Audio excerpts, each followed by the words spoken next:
اب ایک مسئلہ یہ ہے آپ کے سامنے کہ ایک جانور کتنے لوگ کی طرف سے ہو سکتا ہے، اس سلسلے میں بھی اختلاف ہے۔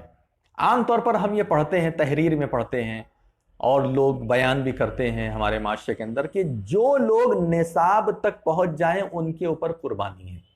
نصاب کیا ہوتا ہے؟ نصاب کو سمجھنے کے لیے آپ زکوٰۃ کو سمجھیے۔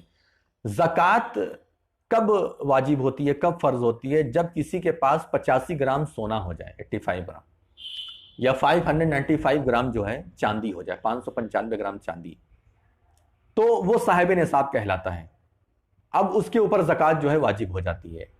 تو کیا کیا لوگوں نے، یعنی خاص اس میں نام لے لو تو اس میں کوئی مذائقہ نہیں ہے، حنفی مسلک میں یہی ہے، ابو حنیفہ رحمۃ اللہ علیہ کے ماننے والے جو لوگ ہیں ان کے یہاں یہی ہے کہ جو انسان صاحب نصاب ہے اس کے اوپر قربانی ہے۔ اب گھر میں اگر 5 لوگ ہیں، مثلا ایک باپ ہے وہ بھی صاحب نصاب ہے، اولاد کے پاس بھی اتنا پیسہ ہے، چاہے شادی ہوئی ہو چاہے نہ ہوئی ہو، اتنا مال ہے کہ وہ صاحب نصاب ہے، تو سب کے طرف سے قربانی جو ہے واجب ہو جائے گی۔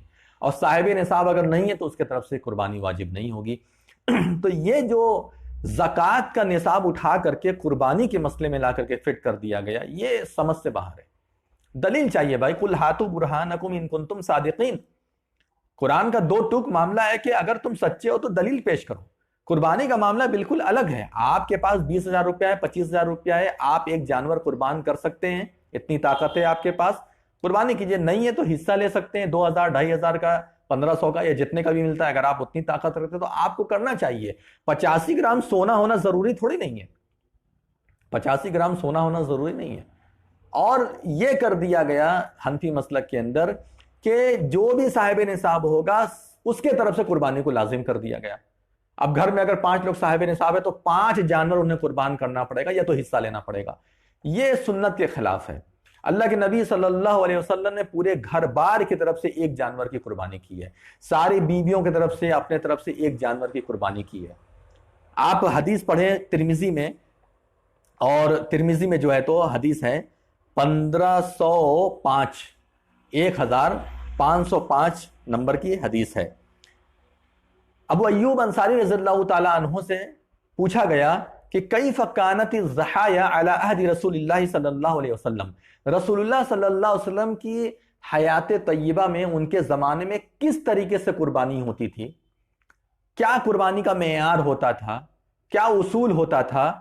تو ابو ایوب انصاری رضی اللہ تعالی عنہ نے فرمایا، فقال کان الرجل یضحی بالشاة عن وعن اہل بیتہ، آدمی کیا کرتا تھا، ایک بکری، شات یعنی بکری، بکرا یا جو بھی جانور مشروع ہیں قربانی کے لیے، وہ اپنے اور اپنے پورے گھر بار کی طرف سے قربانی کرتا تھا، یعنی ایک جانور اپنے پورے گھر والوں کی طرف سے جو ہے کرتا تھا۔ اور موطا امام مالک میں تو اور واضح طور پہ لکھا ہوا ہے کہ کنا نضحی بالشاة الواحدہ، واضح طور پہ لکھا ہوا ہے۔ کہاں پر؟ موطا امام مالک میں۔ حدیث ہے یہ، ترمذی میں دوسرے الفاظ ہیں، اور موطا امام مالک کے الفاظ کیا ہیں کہ کہتے ہیں ابو ایوب انصاری رضی اللہ تعالیٰ عنہ کہ کننا نضحی بالشاة الواحدہ، کہ ہم لوگ ایک بکری، ایک کا لفظ لیا، اوپر کیا تھا؟ بالشاة، صرف بکری کا لفظ لیا، حالانکہ اس کا ہی معنی ایک ہوتا ہے، لیکن یہاں کیا کہا؟ بالشاة الواحدہ، واحدہ کا لفظ لیا، یعنی ایک۔ ہم ایک جانور ذبح کرتے تھے، یذبحوہا، ہم اس کو ذبح کرتے تھے۔ الرجل عنہ وعن اہل بیتہ، ایک آدمی اپنے گھر والوں کی طرف سے ایک جانور ذبح کرتا تھا۔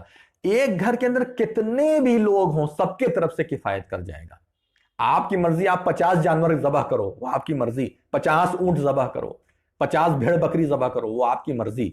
علی الاقل اسلام کیا مطالبہ کرتا ہے، منیمم اسلام کیا کہتا ہے، وہ یہاں مسئلہ بیان کیا جا رہا ہے۔ کرنے کو آپ کتنا بھی کرو، آپ ہر سال حج کرتے رہو، فرض کتنا ہے بھائی یہ بتاؤ؟ فرض ایک بار ہے۔ کتنی بار کرنا لازم ہے؟ ایک بار۔ اسی طریقے سے تم ہزاروں جانور ذبح کرتے رہو اور پورا اٹھا کر کے آپ صدقہ خیرات کرو، لیکن منیمم کتنا ضروری ہے یہ سوال کیا جائے گا تو آپ یہ جواب دیں گے۔ زکوٰۃ کا نصاب کہیں پر بھی قربانی میں فٹ نہیں کیا جا سکتا۔ کسی صحابہ کرام میں کسی بھی صحابی نے جو ہے زکوٰۃ کے نصاب کو قربانی پر فٹ نہیں کیا ہے۔ یہ کہاں سے آیا، کدھر سے شروع ہوا، کون شامل کیا، کیوں شامل کیا، اللہ عالم بھائی، جا کر کے آپ دلیل تلاش کرو. ہم لوگ دلیل والے لوگ ہیں. ہم لوگ قرآن اور حدیث کے اوپر بالکل سختی کے ساتھ عمل کرنے والے ہیں. اس میں جو ملتا ہے اس پر عمل کرتے ہیں، نہیں ملتا ہم اس پر عمل نہیں کرتے. لہٰذا ہمارے پاس دلیل ہے. یہ دلیل ہم نے آپ کے سامنے پیش کر دی. ترمذی حدیث نمبر 1505 میں آپ جا کر کے پڑھ سکتے ہیں. یہ اتنے مسائل آج کے لیے انشاءاللہ، اور دوسرے مسائل ہیں کل آپ کے سامنے بیان کیا جائے گا. اللہ تبارک و تعالی ہم تمام لوگوں کو کتاب و سنت پر جمنے اور اس پر عمل کرنے کی توفیق عطا فرمائے. وآخر دعوانا ان الحمدللہ رب العالمین. والسلام علیکم ورحمۃ اللہ وبرکاتہ.